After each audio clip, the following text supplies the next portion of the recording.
The Lecompton City Jail. The original jail was located west of Hollywood Street, across from the National Hotel. It was first built in 1859.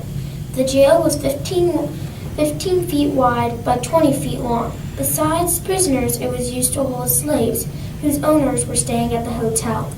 The jail was relocated in 1892 to be spaced west of Constitution Hall.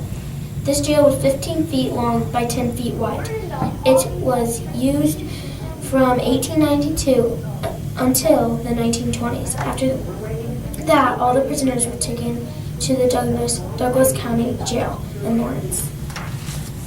From the 1920s through the 1990s, the jail was used as a storage shed. In 2013, it was moved and restored just north of Constitution Hall. It was like putting together a giant jigsaw puzzle. The walls are 2 feet thick. These are the original window bars. The 1892 jail was reopened during Territorial Days 2013. The Lecompton Sheriff. The first and most famous sheriff of Lecompton was Samuel Jones.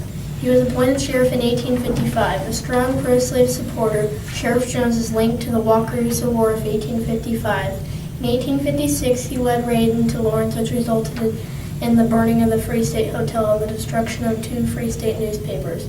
Sheriff Jones left Kansas after the capital was moved to Topeka, and a Free State Constitution was adopted. He died in New Mexico in 1885. Sheriff Jones' body was moved from a private cemetery to a public one, and his original headstone was brought from New Mexico to Lecompton and dedicated in 2013.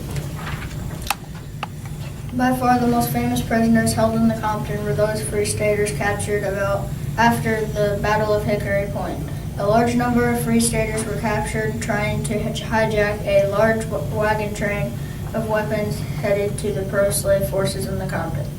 The Lecompton scene was printed in many eastern newspapers. It shows prisoners being held in a lower level of an unidentified hotel. For the most part, because of the large numbers of prisoners involved, they were held at Camp Sackett just east of the city.